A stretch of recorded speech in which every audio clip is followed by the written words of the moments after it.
Você pode levantar as suas mãos. Você pode fechar os seus olhos. Você pode dizer a Deus o motivo pelo qual você veio aqui hoje. Você pode fazer uma oração sincera e dizer a Ele o motivo pelo qual. O motivo pelo qual você está aqui hoje. Ah, Jesus, nós temos expectativas de ouvir a Tua voz. Tu és o Deus que fala.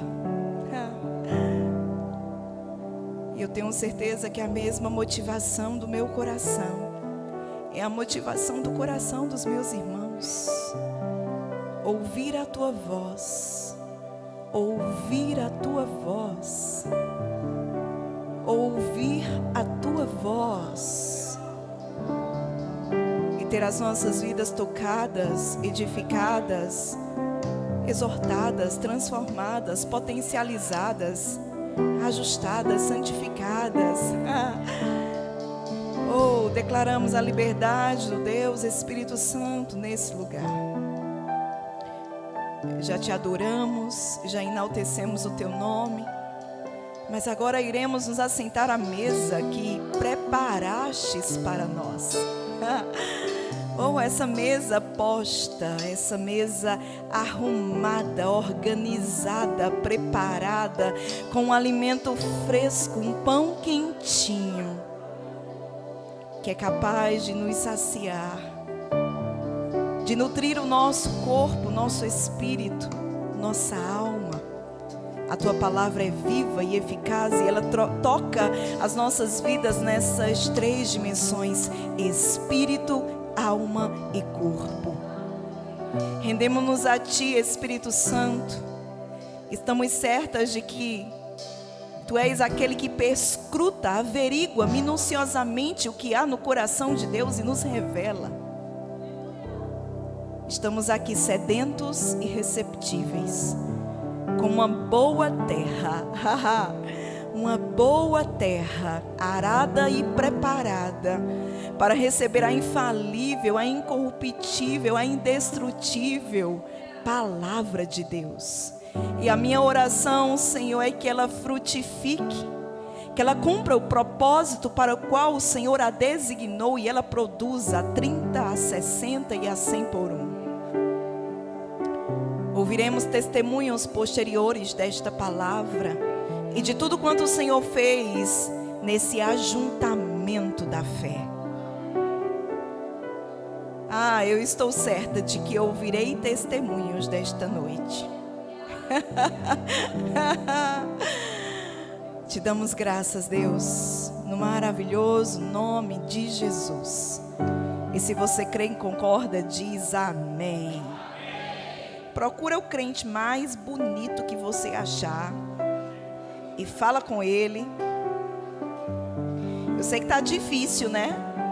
Porque tem muita gente bonita, então você tem que escolher com quem você vai falar. Senão você vai falar com todo mundo que está aqui. Obrigada, queridos. Glória a Deus, glória a Deus. Eita glória, que honra estar com vocês nesse tempo. Que honra estar com vocês nessa estação. Que honra estar com vocês nesse dia que o Senhor fez, para que possamos nos alegrar nele. Eita glória. Há expectativas no seu coração? Deixa eu perguntar de novo, há expectativas no seu coração? Amém. Queridos, eu sou grata a Deus por poder conhecê-los pessoalmente. Eu já os conhecia de ouvir falar, mas hoje os meus olhos lhes veem. Aleluia. Como foi dito pelo pastor Taylor, meu esposo já esteve aqui em um outro momento, não nesse prédio, mas em outro. E nós nos alegramos demais, pastor Açucena, pelo crescimento de vocês, por tudo que Deus tem feito nessa casa, nessa obra. E eu sei que isso é fruto de dedicação, de abnegação, de uma vida no altar. E os frutos, eles vêm. E estamos felizes de poder chegar aqui, pisar nessa terra e sermos inspirados por tudo que Deus tem feito através da vida de vocês. Eu me sinto honrada em conhecê-los pessoalmente. Para mim é uma alegria, pastor, poder estar nessa casa hoje e poder ter a incumbência tão linda de ministrar a infalível palavra de Deus. Quero louvar a Deus também por todos os casais pastorais que estão aqui. Louvado seja Deus. Eu sei que todos nós que estamos aqui tínhamos coisas para fazer, mas você escolheu a melhor parte. E essa não lhe será tirada. Glória a Deus. Então, eu estou certa de que o Senhor irá fazer uma coisa nova em nossa vida. É impossível nós nos reunirmos em um lugar como esse, com o coração ajustado, com as expectativas elevadas e não sermos banhados pela boa palavra do Senhor e pela unção. Há algo novo que vai acontecer e ainda dá tempo você juntar mais vasilhas. Aleluia.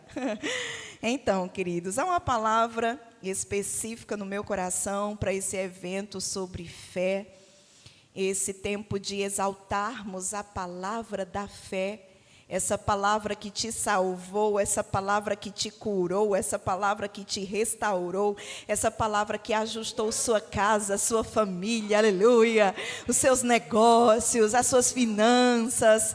Quantos são gratos pela palavra da fé? Glória a Deus. Nós estamos aqui exaltando o Deus da palavra. Ele exaltou o seu nome e a sua palavra acima de todas as coisas. E nós estamos aqui nesse tempo exaltando, enaltecendo Deus e a sua palavra. Amém? E tem um texto que eu quero ler contigo. Eu vou ler todos os textos na versão RA. Então, pessoal, se for projetar, já fica sabendo que eu vou estar utilizando essa versão. E esse texto, ele é bem especial. Eu acho que ele fala muito com poucas palavras. Ele está em Efésios 6, verso 23. Olha o que Paulo diz aqui. Aqui nós estamos vendo o final, a despedida em Éfeso. Então, são aquelas palavras finais. Na verdade, aqui Paulo está liberando uma bênção sobre eles no final desta carta. E ele diz o seguinte, ouça com atenção: paz seja com os irmãos e amor com fé, da parte de Deus Pai e do nosso Senhor Jesus Cristo. A graça seja com todos os que amam sinceramente a nosso Senhor Jesus Cristo. Eita glória! Eu quero me deter um pouco com você nesse verso 23, eu quero lê-lo novamente. Esse é um verso bem especial mesmo, dentro daquilo que vamos construir. Paz seja com os irmãos. Aí ele acrescenta essa paz, amor com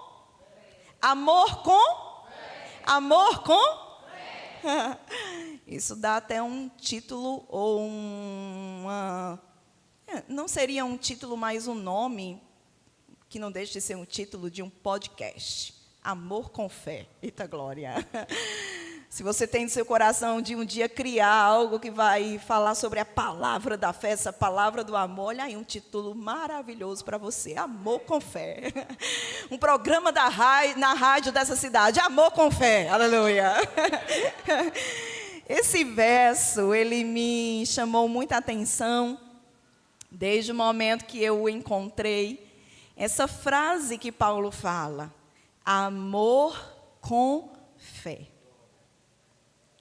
Não é amor sozinho, não é fé sozinha, é amor com fé. Você pode repetir o mais alto que você puder, diga amor com fé. Amor com fé. Eu quero que você guarde no seu coração essa informação que eu vou dar para você agora. Quando eu olho para esse texto e eu vejo essa frase de Paulo, amor com fé, me vem à mente claramente um casal. O marido o amor, a mulher, a fé. Amor com fé, aleluia. Eu não sei como você vê isso, talvez seja algo novo para você, para mim também é. Na verdade, isso começou a me vir ao coração no carro, né? Enquanto nós estávamos vindo para cá, o Senhor começou a falar muito comigo sobre o casal do amor e da fé. O amor e a fé. O homem e a mulher. Você vai entender melhor. Quando a gente olha para esse verso, para esses textos que acabamos de ler, eu lembro de um outro que está em Gálatas, capítulo 5, verso 6. Aqui Paulo falando para os irmãos, escrevendo essa carta que hoje chega até nós, ele vai dizer: porque em Cristo Jesus, nem a circuncisão, nem a incircuncisão tem valor algum, mas tem algo que tem um valor muito grande. O que é? A fé que atua, que opera pelo amor. Então aqui mais uma vez nós vemos o amor, nós vemos a fé. Agora eu quero chamar a sua atenção para essa última parte desse verso de Gálatas 5:6 que nós acabamos de ler. Se você quiser tomar nota, fica livre para fazer isso.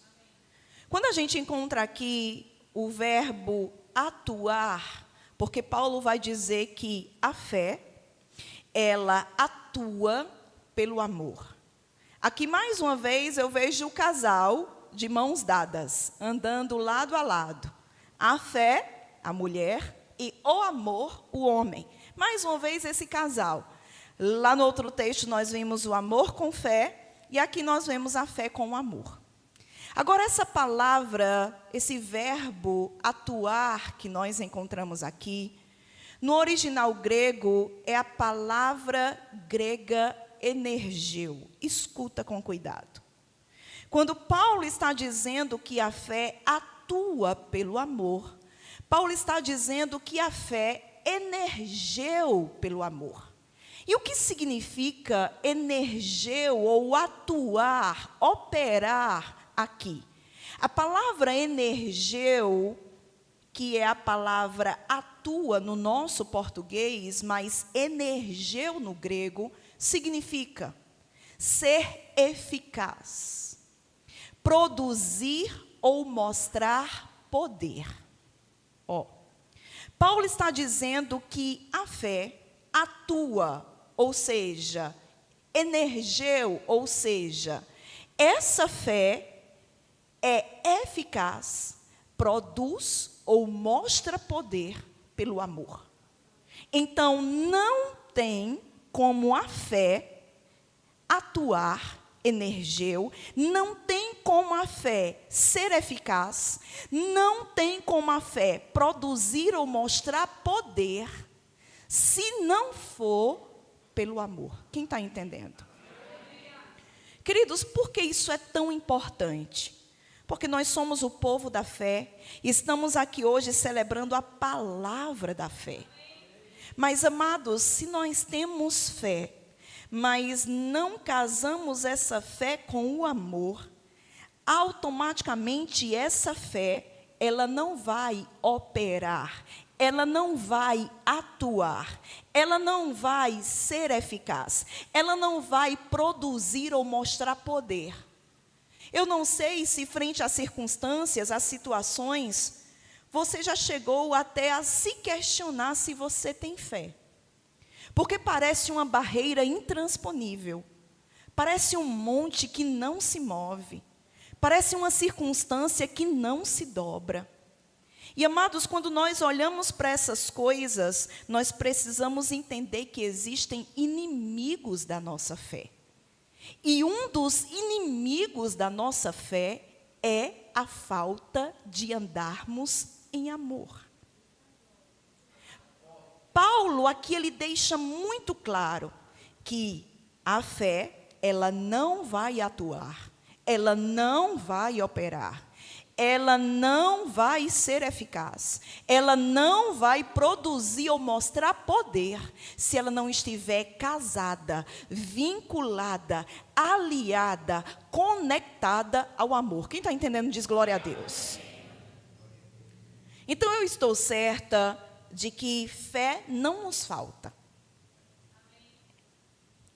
Porque a Bíblia vai dizer que a fé, ela vem quando eu escuto a palavra de Deus, a pregação da palavra. A fé vem pelo ouvir e ouvir a palavra de Deus. Se você é um frequentador dos cultos, se você é um crente assíduo, se você é alguém que ama ao Senhor, ama essa casa, serve ou na sua igreja, você está em contato direto com a palavra da fé. Agora, queridos, o que nos falta? Porque quando eu olho para a outra parte, eu vejo que também não nos falta amor. Porque a Bíblia vai dizer em Romanos 5, capítulo 5, ora, a esperança não confunde, porque o amor de Deus é derramado em nosso coração pelo Espírito Santo que nos foi dado. Ou seja, nós já temos amor, o amor ágape, o amor do tipo de Deus derramado pela pessoa do Espírito Santo nos nossos corações. Todo crente nascido de novo, ele tem um estoque de amor dentro dele. Agora, amados, você pode ter um estoque de muita coisa e aquilo não está sendo usado por você, sim ou não? Você pode ter 100 mil reais na sua conta.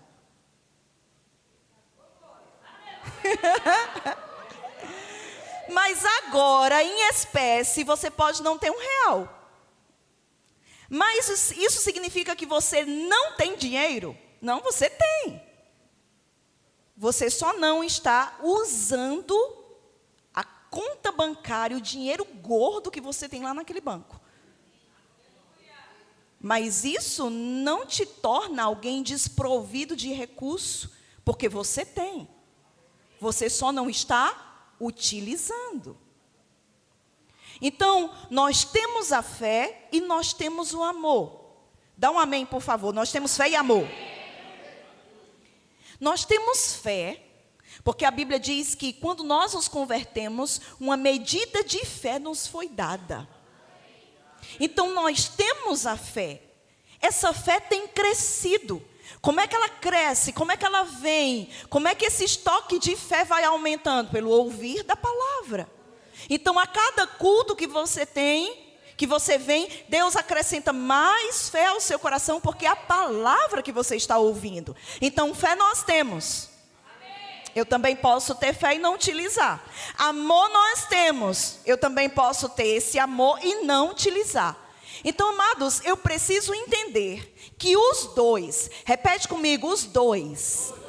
Amados, dois não é um não é dois. Dois são dois, os dois. O casal, o amor e a fé.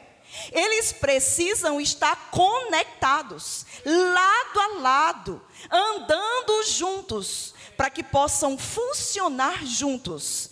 Se não houver o amor, essa fé, por mais grande que ela seja, por mais potente que ela seja, ela vai ficar ineficaz. Queridos, isso é muito sério. Porque nós temos muitas coisas para conquistar em Deus. Nós temos muitas coisas para viver em Deus, muitas promessas para usufruir. Você considera que você tem promessas do alto? Agora, queridos, muitas vezes nós olhamos para as nossas vidas e nós percebemos que tem algo errado, está incompatível. E de quem é a culpa? Uma das coisas que eu aprendi há muito tempo atrás é que a culpa nunca é de Deus. Deus nunca está em falta, amados. Mas nós podemos estar em falta. Então percebe, a Bíblia deixa claro, a fé. Sabe o que de fato importa? Não é mais quem se circuncidou. Não é mais quem não se circuncidou. Não tem mais nada disso, nós estamos na graça e não mais na lei.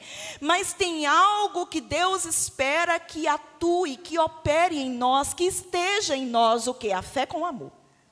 O amor com fé. Amém? Então, se não há a junção, a conexão, a união desse amor com essa fé, dessa fé com esse amor, essa vida não anda, essa vida não avança, essa vida não progride. E queridos, eu e você precisamos fazer uma autoavaliação hoje. Eu percebi o Senhor falando claramente comigo. Eu quero levar o meu povo a um novo nível de amor, para que a fé seja uma fé operante. Você já tem, agora amados, tem amor que está assim mofado. Porque é aquele vizinho difícil, é aquela sogra difícil, é aquela nora difícil, é aquele irmão do departamento difícil, é aquela pessoa, sabe, que você tem dificuldade de lidar, a pessoa, sabe, você tem dificuldade de digerir, de engolir, parece que chega aqui e trava. E amados, estamos crendo para muitas coisas, coisas grandes, mas eu preciso te informar. Que, queridos, se tiver só um dos, não vai funcionar. Eu pergunto para você, e eu quero que você sinceramente me responda. Quem aqui entraria de verdade em um avião que só tem uma asa e uma turbina? A outra asa ele não tem e a outra turbina ele não tem. Me fala quem entraria. Mas é para você ir para a Disney. Mas é para você ir para as Ilhas Maldivas. Me diga quem entraria, levante a mão que eu quero orar por você, para que Deus te dê juízo, primeiro. Não entra, amados, porque você sabe, não dá certo, não tem como decolar. Ei, tem vida de cristãos que estão aqui hoje, que está assim. Só está a asa, um motor, uma fé, glórias, aleluias.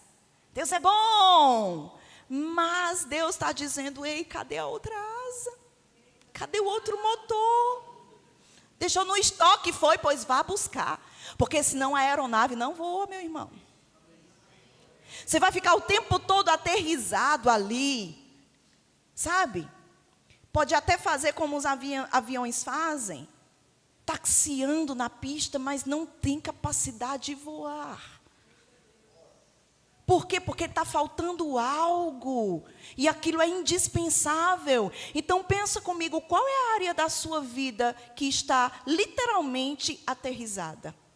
Que você até tenta sair do canto, você dá uma taxiada, igual faz o avião, liga o motor, anda um pouquinho na pista, mas sabe... Você sabe, não voa, não decola, não avança, não progride, não rompe, não vai para outro nível, não sobe, é só isso. E Deus está dizendo, ei filho, ei filha, eu quero que você vá no estoque do amor e você pegue a outra asa e a outra turbina, porque eu quero te levar alto. Aleluia. Olha para esse crente bonito que está aí do seu lado, diga, você é uma aeronave linda. Mas não importa se é bonita, tem que estar completa. Diga, as duas asas e as duas turbinas. Glórias! Agora, escuta isso com cuidado, porque vai ser novidade para você, eu suponho, assim como foi novidade para mim. Voltando a essa questão do amor com fé, da fé com amor, desse casal que eu falei para você, escuta com cuidado para que você compreenda. Isso aqui o Senhor me deu enquanto nós estávamos viajando para cá. E eu comecei a escrever. É uma analogia, essa questão do amor ser, representar o homem e a fé representar a mulher. Esse casal que eu falei para você é uma analogia, mas é uma analogia que vai te fazer ter uma compreensão diferenciada. Escuta com atenção. O amor e a fé, literalmente, eles formam um casal. O amor tem as sementes para lançar, a fé tem o útero para gerar. Repetindo. O amor, lembra, conectado ao homem, na minha analogia, o amor. A mulher, a fé. Quem entendeu até aqui? Amém. Eles se casaram. E quem fez o casamento foi Deus, aleluias. E amados, o que Deus une, um homem não separa. Tem gente que já tentou apartar. Não, eu posso ter uma fé grande, mas assim, um amor, mas aquela benção. Ah, porque tu não sabe não, a peste que eu tenho como vizinho. Que não é uma peste. Mas não importa se é peste, se é um anjo, se é um demônio. Foi gente. Eu e você temos que amar. Olha aí como os améns diminuem. Quem é, Rose? Você, olha, enquanto eu ministro, a pessoa vai aparecer assim diante de você. Cheguei.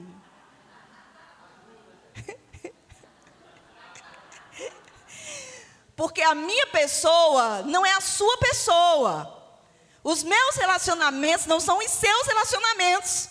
Então, enquanto eu ministro, Deus vai deixar claro para você quem são as bênçãos que você tem que amar. Mas isso aqui vai melhorar. Não é esse amor murcho que você pensa, não. Ah, vai melhorar. Você vai entender direitinho esse negócio aqui. Hoje essa aeronave decola, irmãos. Não, mas eu vim aqui para dizer para você, hoje a sua vida ela é elevada para um novo nível.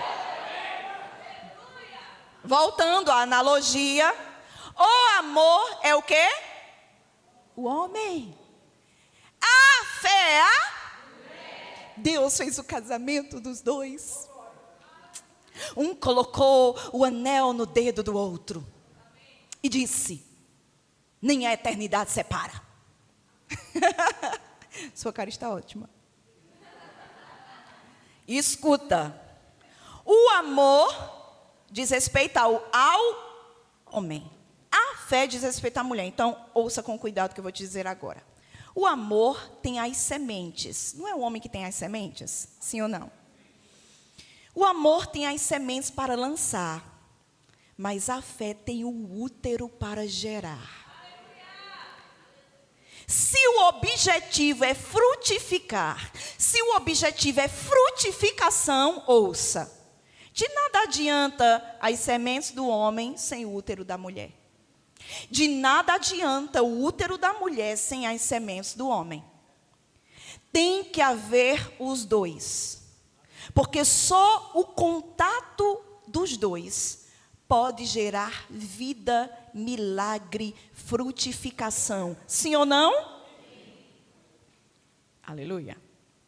A fé, a semelhança das mulheres, às vezes quer sair desembestada.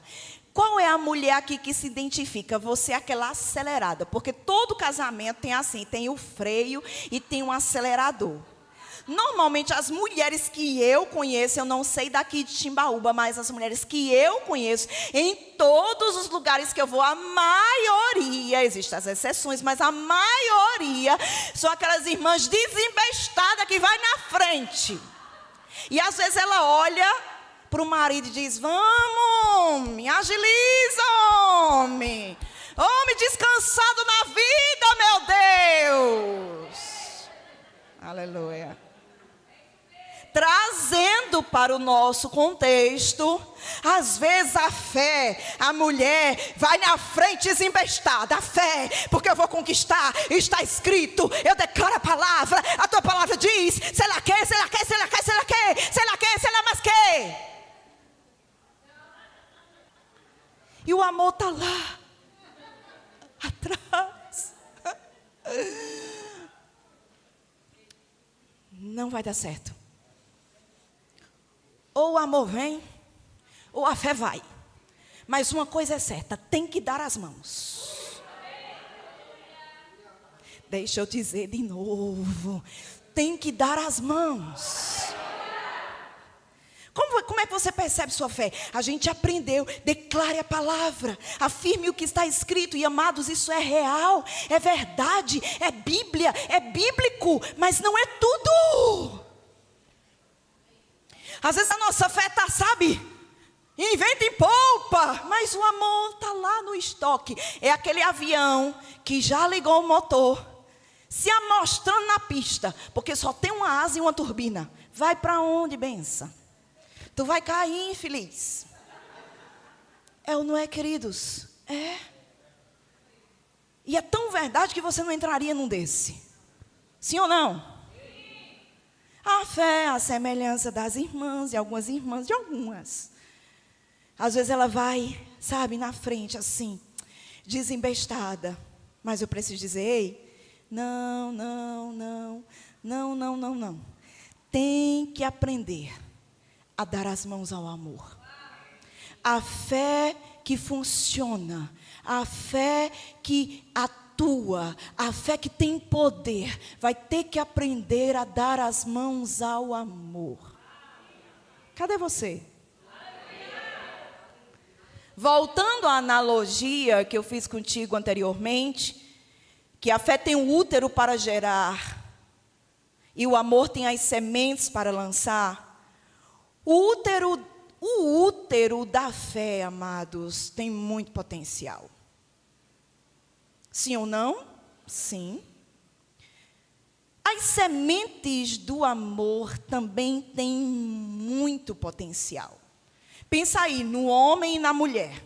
O homem sozinho tem muito potencial. A mulher sozinha tem muito potencial, mas potencial fala de algo estocado, guardado.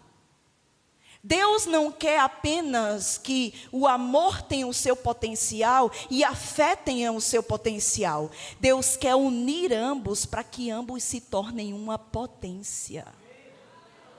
Potencial fala daquilo que está estocado. Potência fala daquilo que está sendo utilizado. Então não é o amor isolado, não é a fé isolada, é o casamento estabelecido entre os dois, aonde um vai, o outro vai igualmente, queridos. Deus quer que a nossa vida, de fato, seja um potencial. Temos esse potencial, mas não para por aí. Ele quer nos tornar uma potência. O amor sozinho tem o seu potencial. A fé sozinha tem o seu potencial. Mas não fluem se não houver a junção. Queridos, nós precisamos do amor para que a fé atue. E olha, escuta isso. Nós precisamos da fé para amar. Sim ou não? Mas tem gente que você ama pela fé. Pela fé. O que é fé? É a certeza do que eu não vejo. A pessoa deu problema até hoje, mas tu está acreditando que da próxima vez ela vai acertar. O que é isso? É o amor dando as mãos à fé. É o amor acreditando que a pessoa vai fazer diferente. Amados, tanto o amor precisa da fé para operar, como a fé precisa do amor para operar. Ambas precisam, os dois precisam um do outro. Porque nós conhecemos o versículo e lemos ele, que a fé opera pelo amor. A fé precisa do amor para poder ser operante. Mas, amados, nós também precisamos da fé para amar. Oi, irmão, é verdade. Tem gente que você ama e não precisa de fé nenhuma. É ou não é? Mas tem gente, irmão, que tu tem que ser firme na fé. Tu tem que ser crente indo e voltando, indo e voltando, indo e voltando, indo e voltando. Porque senão tu fica. Até Jesus volta e tu fica, porque eu não sei se tu sabe. Mas sem amor, não veremos o amor. Deixa eu dizer isso de novo, porque é forte. É forte, Timbaúba. Sem amor, não veremos o amor.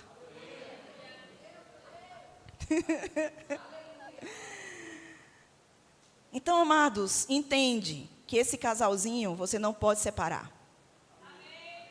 Aonde um for, o outro precisa ir atrás. Isolados, ambos têm sua potência, mas unidos, os dois são potencial. Isolados, cada um tem a sua parte, a sua atuação, mas é unidos que a coisa realmente flui e avança. Deus quer que tenha a potência e o potencial e a potência. Não um apenas, mas os dois. O potencial é aquilo que temos em estoque, potência é aquilo que demonstramos. Ambos têm o seu potencial, mas Deus está nessa noite casando de novo o que muito crente quis separar. Gente, separa não, crente. O amor e a fé é um casalzinho, olha assim, nota 10. Um sem o outro fica amarelo, preto e branco, roxo, cinza, sem vida. Mas unidos, eles alcançam o objetivo. Por quê? Porque a fé é esse útero que gera, mas o amor são essas sementes. Do que vale as sementes sem o útero? Do que vale o útero sem a semente? Vai continuar sendo semente, vai continuar sendo útero. Útero só não gera. Se você quer viver milagre, você vai ter que entender, é o amor e a fé juntos. Agora, queridos, nesse aspecto, eu quero te lembrar uma coisa bem importante. O amor é maior do que a fé. Aonde está isso? 1 Coríntios 13. Olha o que Paulo diz. Agora, pois, permanecem a fé, a esperança e o amor. Estes três, porém o maior destes é o amor, amados. É maior do que a fé. Não conseguiremos ter uma fé firme e forte e que gera milagres, se não associarmos a esse amor, essa fé. É fé com amor. É amor com fé. Agora tem um texto que fala sobre fé, que eu quero ver contigo. E ele é bem conhecido de quem lê a Bíblia, como diz meu marido. Esse é um texto bem conhecido de quem lê a Bíblia. E ele está lá em Marcos 11, a partir do verso 20. Vamos começar a aplicar isso aqui de maneira mais veemente, mais potente. E passando eles, porque Jesus tinha visto uma figueira, tinha procurado frutos nela e só tinha folhas. E aí chegamos nesse momento agora desse cenário, e ele diz, a Bíblia diz, e passando eles pela manhã, viram que a figueira secara desde a raiz, porque Jesus tinha amaldiçoado aquela figueira, tinha liberado uma palavra, nunca jamais como alguém fruto de ti, e assim foi feito, e assim se fez. Então Pedro, lembrando-se, falou, mestre, eis que a figueira que amaldiçoaste secou. Em outras palavras, Jesus, aquilo que você disse funcionou. Ao que Jesus lhes disse, tende fé em Deus. Então perceba a ênfase de Jesus na fé. Mas avançando, nós chegamos no verso 23. Porque em verdade vos afirmo que, se alguém disser a este monte, ergue-te e lança-te no mar, e não duvidar no seu coração, mas crê que se fará o que diz, assim será com ele. Por isso, porque o assunto continua. O assunto continua. Muitos param aqui, amados, mas o assunto continua. Por isso, está vendo que o assunto continua? Por isso vos digo, que tudo quanto em oração pedirdes, crede que recebestes, e será assim convosco. E, verso 25, e é uma conjunção que está ligando o que ele acabou de dizer com aquilo que ele vai dizer. Quem está entendendo diz glória. E, Porque ele falou de fé, ele falou de oração, ele falou de confissão. Tudo isso faz parte da fé, porque quem tem fé vai orar. E quem tem fé vai declarar o que está escrito.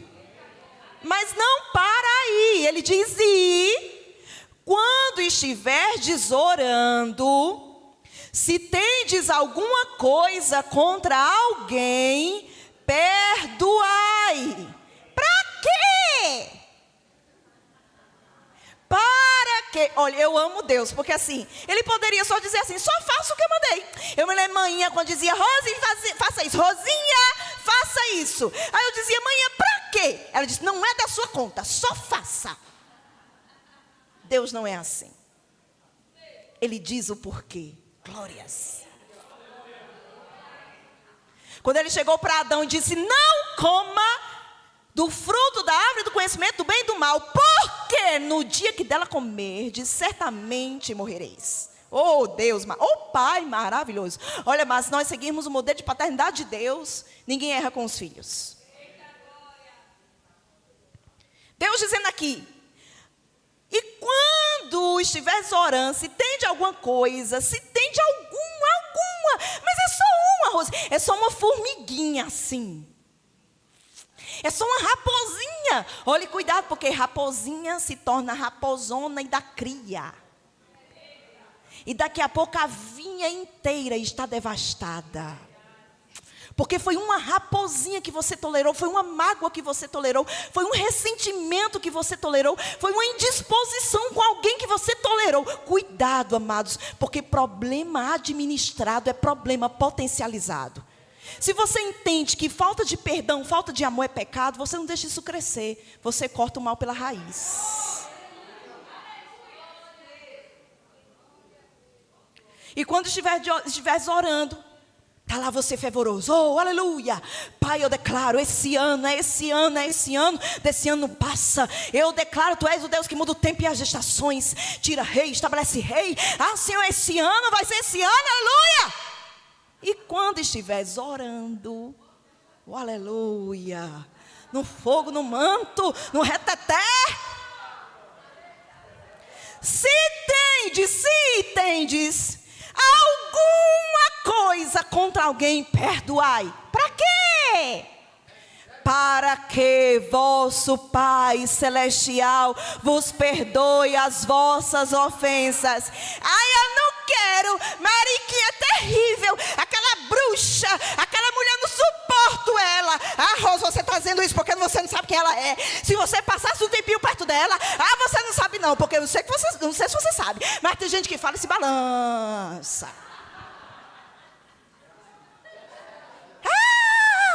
Você não sabe.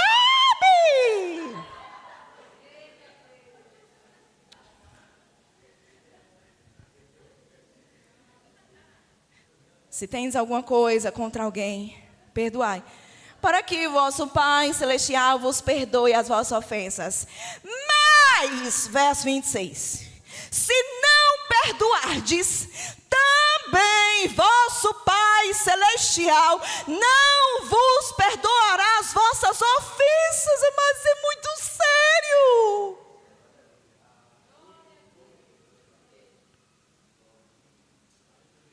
Falta de perdão não é apenas uma indisposição, é pecado. Deixa eu dizer de novo. Falta de perdão não é apenas uma indisposição, é pecado. Deixa eu dizer de novo. Falta de perdão não é apenas uma indisposição, é pecado, queridos. Nenhum crente sério que ama o Senhor vai tolerar pecado na sua vida.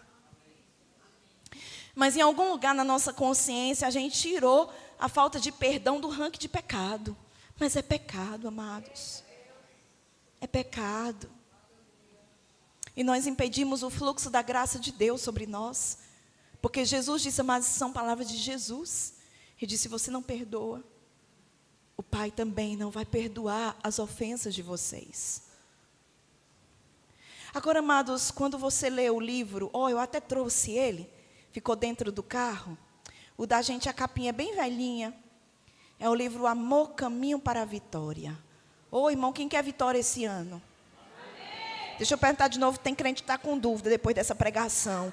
Quem quer vitória esse ano? Tem aquela música que diz, né, que é vitória, vai chorando, geme e chora. Não precisa nem gemer nem chorar. Quer vitória? Leia o livro, ele vai te ensinar a amar e a perdoar.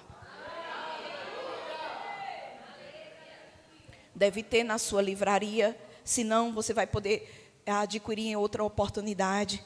Mas, amados, olhe, eu te falo de coração, recebe isso como uma direção de Deus para você. Se determina, nesses primeiros dias desse ano de 2026, nós estamos nos primeiros dias do segundo mês, se determina nos primeiros dias, eu não vou dizer meses, mas dias mesmo desse ano, a ler esse livro, Amor, o Caminho para a Vitória.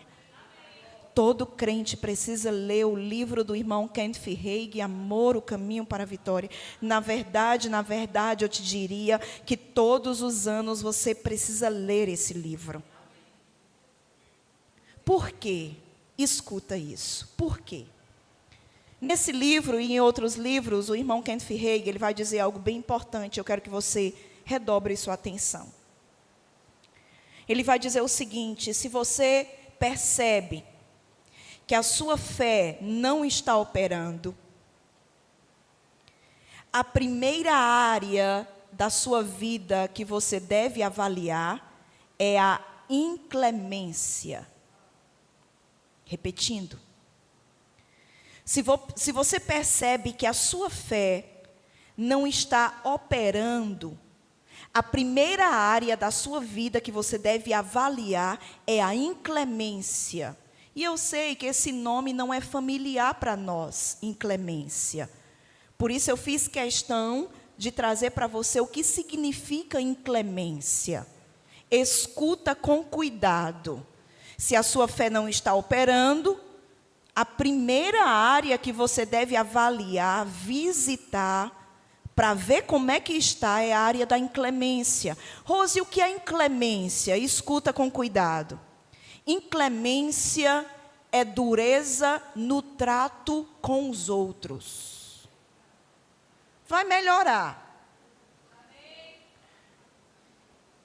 De maneira mais clara, dureza no trato com os outros de maneira mais clara, nesse primeiro ponto sobre o que é a inclemência. Quando uma pessoa não demonstra gentileza ou paciência no relacionamento com os outros. Eu não vou nem olhar para a tua cara.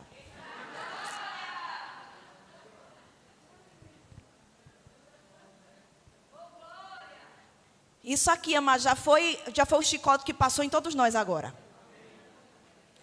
Foi ou não foi? Seja sincero. Foi, amados. Porque quantas vezes nós somos duros no trato uns com os outros? Especialmente dentro de casa.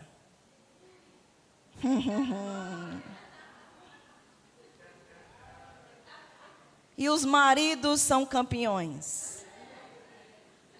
Cadê as irmãs? Estou te ajudando.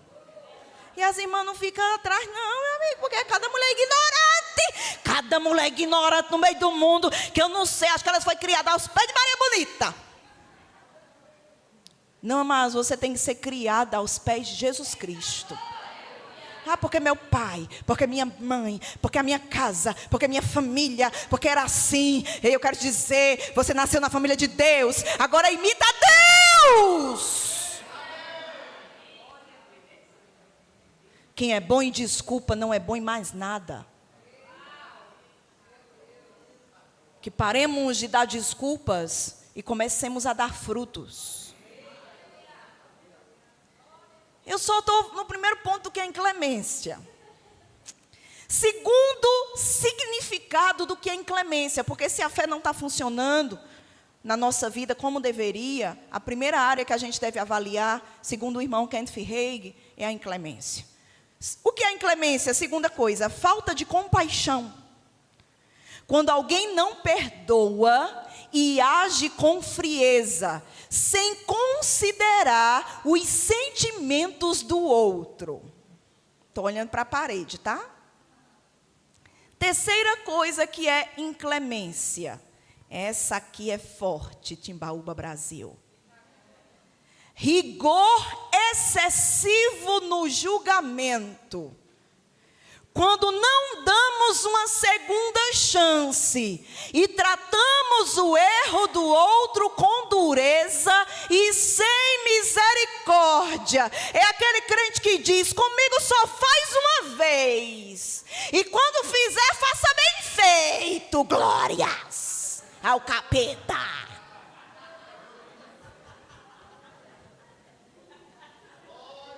Porque eu sou crente, mas não sou besta. Está escrito no livro de Satanás, na página 66. 666.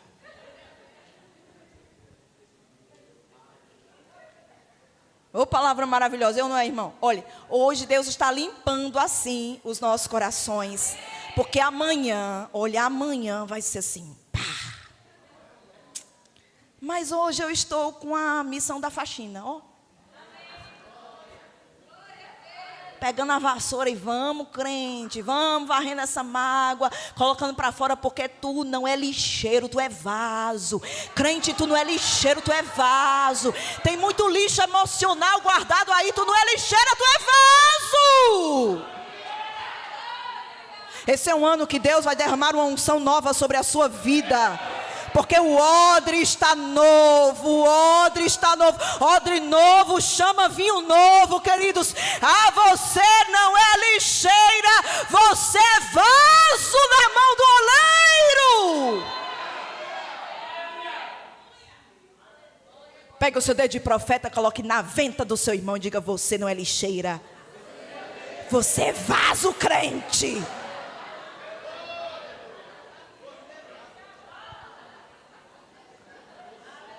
Quarta e última coisa que significa inclemência: coração fechado para o perdão. Quando alguém guarda ressentimento, se recusa a liberar perdão, mantendo a mágoa viva. É aquela pessoa que diz: eu me lembro.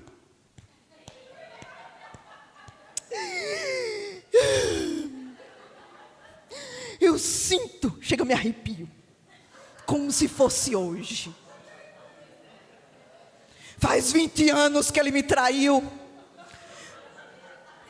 Faz 5 anos que ele disse aquilo. Mas é como uma faca dentro de mim, que gira. Que gira e fere.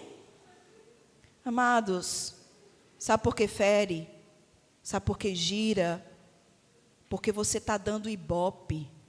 Como é que você dá ibope? Lembrando, trazendo a memória, alimentando a lembrança. Agora eu quero te lembrar, amados. Lembra das novelas que você assistia quando não era crente. Tudo que você não dá ibope sai do ar.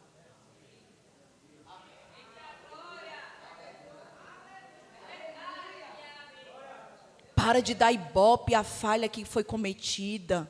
Para de dar atenção ao erro sofrido. Para de pensar nisso, amados. A Bíblia vai dizer em Filipenses 4:8, 8 coisas nas quais devemos pensar. Tudo que é bom, tudo que é perfeito, tudo que é amável, se alguma virtude há, se algum louvor existe. Paulo vai finalizar esse verso dizendo: seja isso que ocupe o vosso pensamento.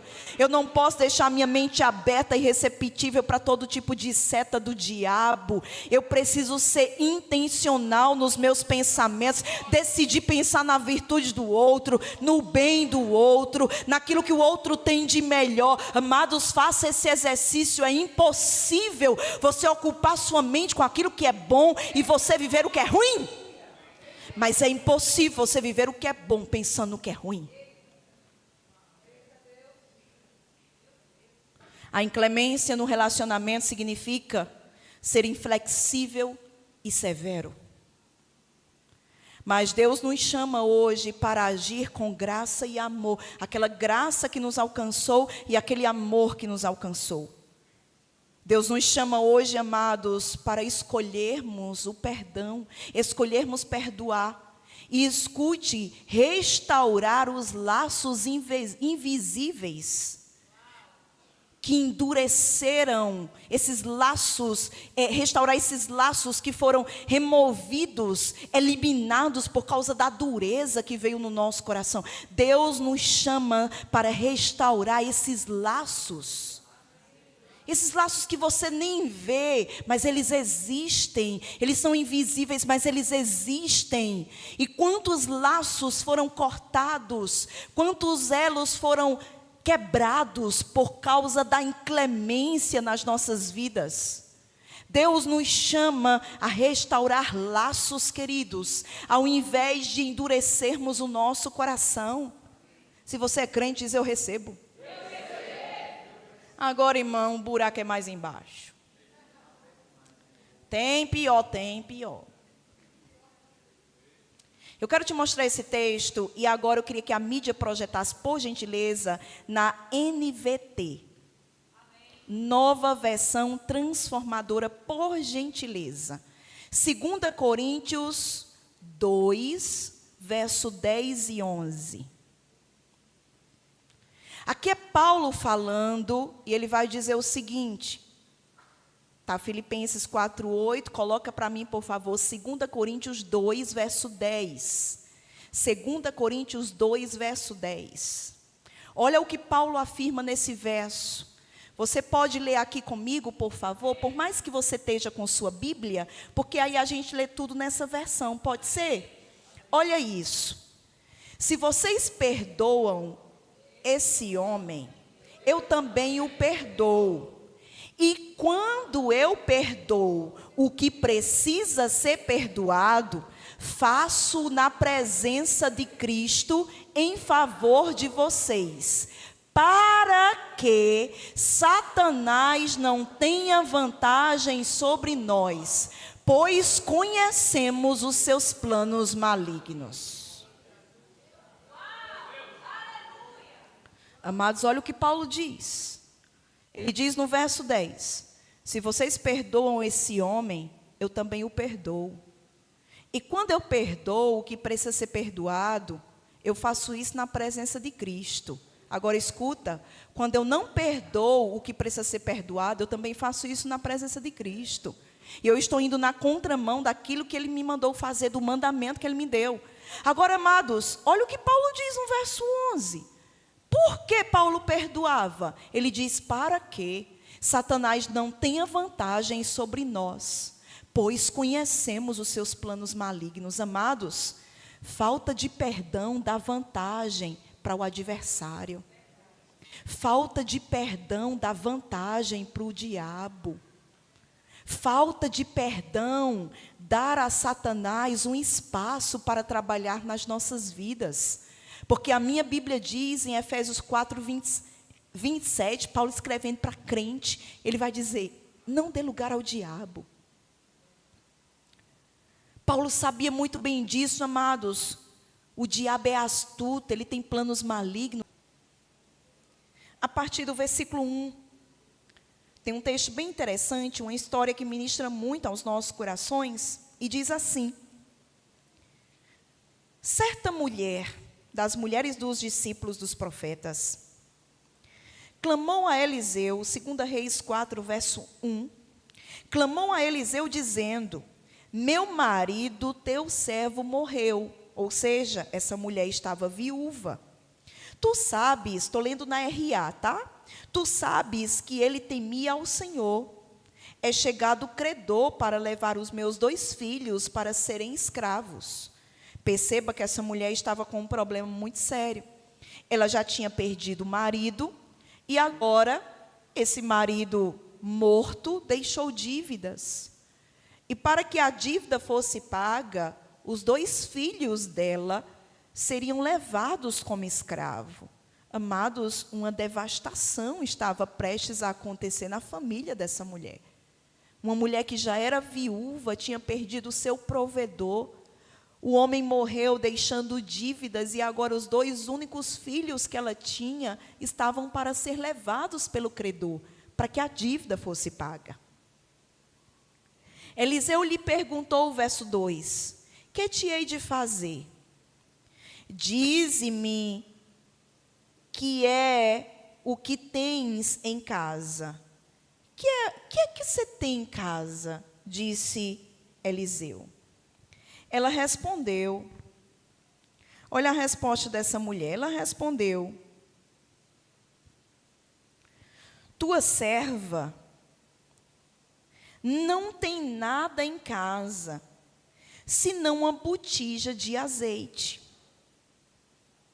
Então disse ele: vai, pede emprestadas vasilhas a todos os teus vizinhos, vasilhas vazias, não poucas. Então entra e fecha a porta sobre ti e sobre teus filhos. Deita o teu azeite e o restinho que você tem em todas aquelas vasilhas. Põe à parte a que estiver cheia. Partiu, pois, dele e fechou a porta sobre si e sobre seus filhos. Estes lhe chegavam as vasilhas e ela as enchia. Cheias as vasilhas, disse ela a um dos filhos: chega-me aqui mais uma vasilha. Ele respondeu: não há mais vasilha nenhuma. E o azeite parou. Então foi ela e fez saber ao homem de Deus. E ele lhe disse: vai e vende o azeite e paga a tua dívida. E tu e teus filhos vivei do resto. Rose, o que tem a ver essa passagem que você está lendo com aquilo que você está construindo até agora? Eu quero chamar a sua atenção para o verso 4. Olha comigo novamente o que está escrito aqui. Eliseu estava dizendo, verso 3: vai, pede emprestadas vasilhas a todos os teus vizinhos. Vasilhas vazias, não poucas. Quando eu olho para esse verso 3 e o verso 4, eu consigo perceber Eliseu deixando bem claro: para que o milagre da multiplicação aconteça nesse tiquinho de azeite que você tem que ter relacionamentos.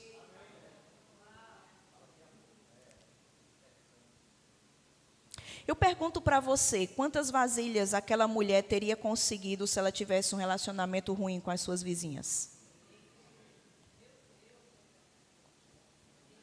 Alô? Se fosse você, no cenário dos seus vizinhos e vizinhas, e a direção fosse: vá, peça emprestada vasilhas, não poucas, muitas, não poucas, muitas, a quem? Aos vizinhos.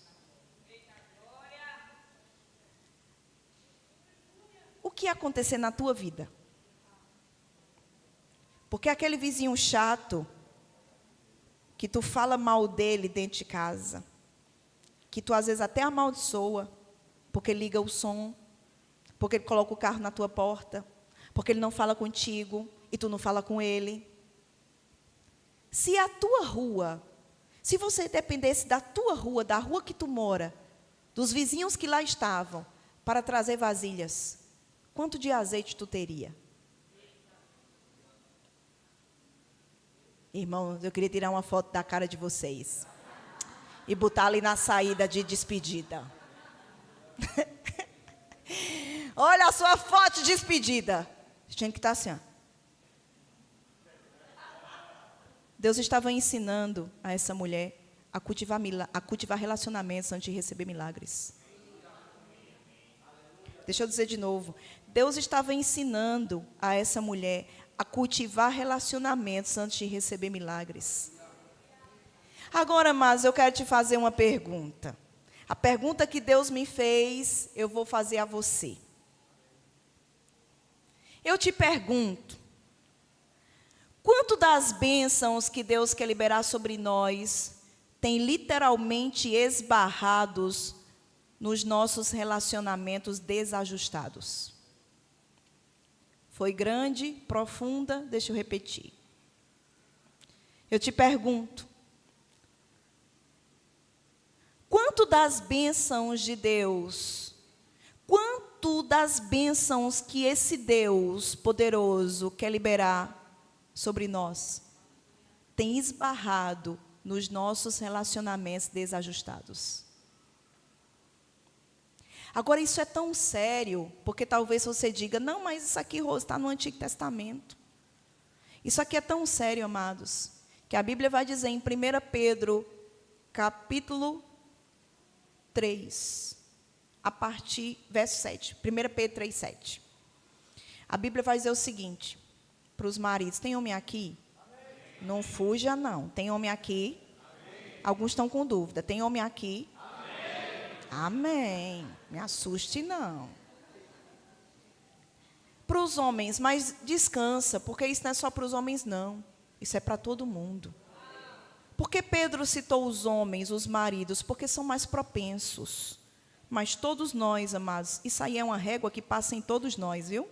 O que é que Pedro vai dizer? E olha que Pedro era um homem casado. Ele vai dizer assim, olha, se você não trata bem, maridos, vós igualmente vê a vida como um do lar com discernimento, tendo consideração para com a vossa mulher como parte mais frágil. Tratai-a com dignidade. A palavra dignidade aqui é honra, tá? Como você tratava ela quando queria namorar com ela? Era um cavalheiro. Era um cavalo montado em um príncipe. Quando casou, o príncipe foi embora, só ficou o cavalo. Tratai-a com dignidade. Por quê? Deus sempre diz o porquê. Porque sois, juntamente com ela, fé e amor, amor e fé com ela, o casalzinho, juntamente herdeiros da mesma graça de vida. Para quê? Todos os maridos façam a pergunta. Não é com voz, aquela voz assim de homem, forte. No 3, 1, 2, 3. Tu tem certeza que tu quer saber com esse para quê? Para quê? Para que não se interrompam as vossas orações. Pedro está dizendo, ei, se os teus relacionamentos aqui na horizontal estão distorcidos, o teu relacionamento na vertical com Deus fica impedido. E a gente não sabe, mas porque a oração não acontece, a cura não se manifesta, o milagre não nasce. É porque a fé tem o útero. Mas o amor tem a semente. Tem que andar lado a lado para gerar o milagre, amados. Não tem milagre se tiver separado. Tem que tratar bem. Então, mulher, isso aqui também é para você. Inclusive na TPM, nada de temperatura máxima. Porque a Bíblia diz que em todo tempo nós temos um fruto chamado domínio próprio. Eu sei que na TPM parece que cada mulher tem um demônio próprio. Mas é domínio próprio, irmã. Eu sei que na TPM queremos dominar o próximo, ele, o marido. Mas, irmã, trata esse marido com honra. Ele é sacerdote, é rei. Sabe como Sara tratava seu marido? Chamando de Senhor. Respeito, honra, admiração, apreciação, reverência. Como é que você trata uma autoridade? Como? Medindo as palavras. Você não fala qualquer coisa diante de uma autoridade, não. Agora, como é que tu vai vestida diante de uma autoridade? Com a touca de seu boneco? Com um facho de cabelo no sovaco? Não, irmã, tu não se apresenta assim diante de uma autoridade. Quando teu marido chega em casa, é a autoridade chegando, é o sacerdote chegando, é o cabeça chegando, é o líder chegando, é o príncipe chegando. Ah, mas não parece.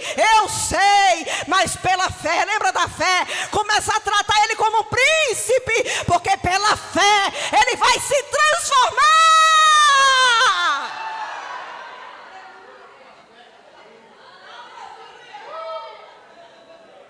Rose, por que você está falando tanto de casamento e família? Porque é onde os maiores moídos acontecem. Agora, irmãos, eu já estou no meu tempo, eu quero finalizar com isso. É sério, Brasil. Eu quero finalizar com isso. Vou até fechar aqui, porque senão eu fico querendo falar mais. Mensagem boa é aquela que a gente entende, é ou não é? Presta atenção. Nós pastoreamos desde o ano de 2007. Ano que vem, meu Deus, vai fazer 20 anos que a gente pastoreia. Meu Deus, passa rápido. Desde que começamos a pastorear, que trabalhamos com famílias. E teve uma família que nos chamou a atenção, entre tantas, mas um relacionamento que nos chamou a atenção. Eles estavam sempre nos eventos que nós promovíamos. Escuta aí, estou fechando com isso. Eles estavam sempre nos eventos que nós promovíamos.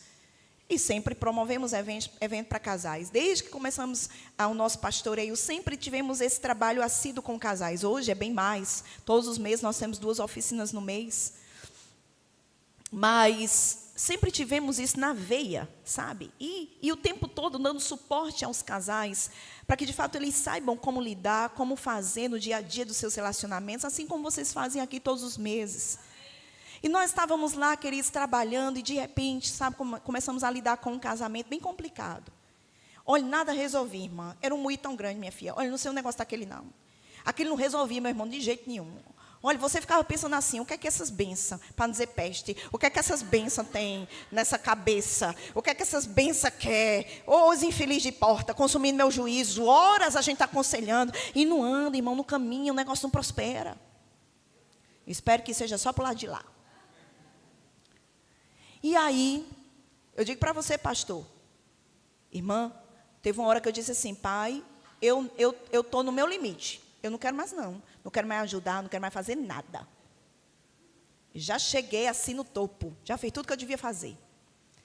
Mas eu comecei a orar ao Senhor. Disse, Senhor, me dá uma estratégia. Uma estratégia, Pai, glórias, uma estratégia. Porque tem que ter alguma coisa, não é possível. Tem que ter alguma coisa que está faltando. E a gente fica se avaliando. O que é que eu posso fazer mais? O que é que eu posso fazer mais? A gente fica sempre se cobrando. Gente que pastoreia quer sempre dar uma resposta ao povo, quer sempre conduzir para o acerto. A gente fica nessa cobrança constante. E aí, amados, eu escutei uma voz bem suave no meu coração que disse assim, preste atenção, estou fechando com isso, é sério. Aquela voz no meu coração disse assim, ore para que ela, porque os dois tinham as suas situações, mas ela era a que mais pesava na situação. Deus disse assim para mim, ore para que ela veja o mundo espiritual. E escuta. Ore para que ela veja o mundo espiritual. Os demônios, o demônio que está literalmente atuando na família dela. Aí eu me animei, eu disse, louvado seja Deus, só podia ser de Deus, porque eu não pensaria num negócio desse. Eu sei que Paulo nos ensina lá em Efésios capítulo 1 a orar para que os olhos do entendimento sejam iluminados. Isso é bíblico. Então Deus disse, ore para que veja o diabo que está atormentando, o diabo que está fazendo tudinho, que está ali embutido, que veja. Eu disse, está certo. Comecei a orar. Toda vez que eu lembrava deles, eu dizia, eu declaro os olhos dela. Era ela que eu orava por ela. Eu declaro os olhos dela abertos. Ela vai ver o mundo espiritual. Porque, mas nada do que a gente dissesse. Sabe aquele aconselhamento, pastor, que você já vai sabendo o que vai dizer, a pessoa já vai sabendo o que vai ouvir e não muda? Só consome em você igual um infeliz. Isso é uma infelicidade, irmão. Você tem o que fazer na sua vida. Um monte de gente para cuidar. Um infeliz consumindo você com a mesma coisa de noite. Isso é exaustivo. Chega, cansa. E aí, eu comecei a orar. Quando eu lembrava, eu orava. Mas passou o tempo. Tu acredita que eu esqueci? Esqueci, aquilo passou da minha cabeça completamente. Passou 1 mês, 2 meses. Não sei quanto tempo passou. De repente, aquela irmã chegou um dia, no final de um culto, que ela disse, Rose, mulher, eu estava querendo falar contigo. Te contar uma coisa, acabou não tendo mais tempo da gente conversar. Mas eles começaram a avançar, eles começaram a prosperar. O negócio que eles mexiam com ele começou a avançar. E a gente percebendo que eles estavam reagindo, eles estavam fazendo alguma coisa que estava funcionando, pelo menos um tiquinho. Aí ela disse, eu preciso te contar. Rose, teve um dia, que quando eu cheguei no meu quarto, que eu olhei para a minha cama, eu vi um demônio no meio da minha cama. Rose, não foi um vulto, não foi uma sombra. Eu vi ele deitado no meio da minha cama. E ele olhou para mim e fez assim, ó. Debochou de mim. Ela disse: Rose, não tem aquele demônio que aparece no filme de Mel Gibson, A Paixão de Cristo, o último, que foi um sucesso. Um demônio careca, que parece uma criança, mas tem a pele velha, que ele dá aquele sorriso amarelo do canto de boca assim. Eu disse: tem. Ela disse: pois foi ele que estava no meio da minha cama. Rose, pelo amor de Deus, daquele dia em diante eu chamei meu marido e eu disse: olha aí o que é que está destruindo a gente. Isso fala exatamente do que a gente está vivendo. Rose, tu acredita, daquele dia em diante, mulher? Aleluia. Daquele dia em diante, tudo mudou. Ô, irmãos, que esse demônio apareça na tua...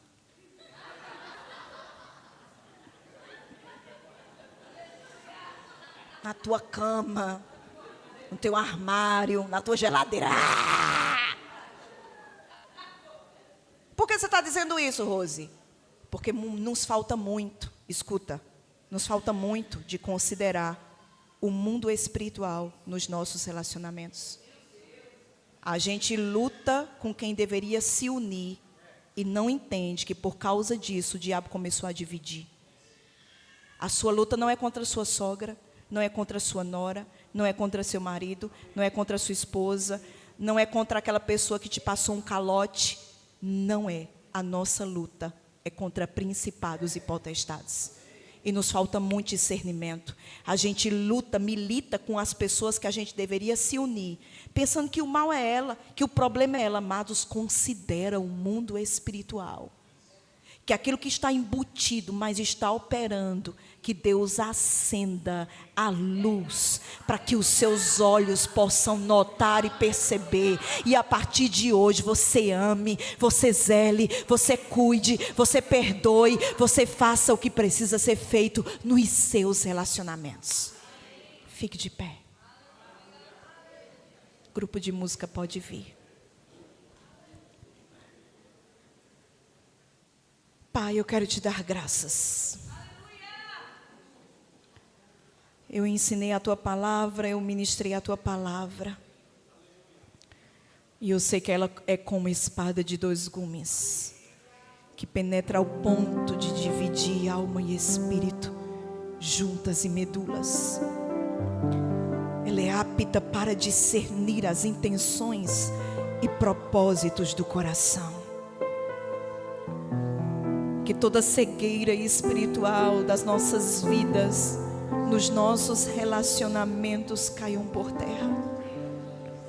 Que nós entendamos que o nosso adversário não é o outro, não é a outra pessoa, mas existe um inimigo que é o diabo, e ele sim deve ser combatido. Nos dá discernimento, nos dá sabedoria, nos dá olhos para ver e ouvidos para ouvir. Que a partir de hoje a fé e o amor com fé, resuma aquilo que vivemos no nosso dia a dia. Porque somente o útero da fé, com as sementes do amor, poderão gerar os milagres que nós precisamos. Nós decidimos nessa noite perdoar os nossos ofensores. As pessoas que nos machucaram há anos atrás, ou recentemente, não importa. Essa falta de perdão não maltrata o outro, maltrata a nós mesmos. Não fere o outro, fere a nós mesmos. Como alguém já disse, é tomar veneno esperando que o outro morra. Mas quem morre aos poucos somos nós, enquanto decidimos segurar aquilo que a tua palavra nos manda liberar. Reconhecemos o teu senhorio sobre as nossas vidas, nos arrependemos. Nos arrependemos às vezes que negamos o perdão, às vezes que tratamos mal, às vezes que fomos inclementes. Que possamos pegar essa palavra e a asa e a turbina que estavam faltando no nosso avião. Oh, aleluia, eu vejo voos novos, eu vejo voos novos, eu vejo voos novos.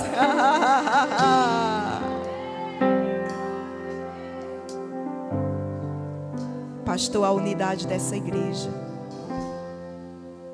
é o que vai levar vocês a altitudes que outros nunca alcançaram.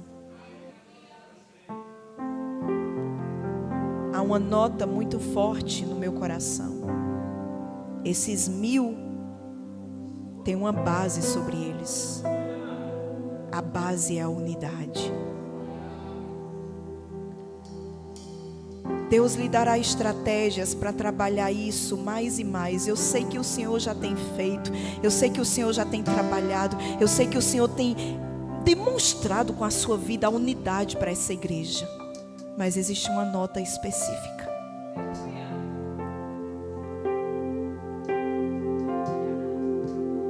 Essa unidade precisará ainda ser mais trabalhada, mais fortalecida, mais firmada,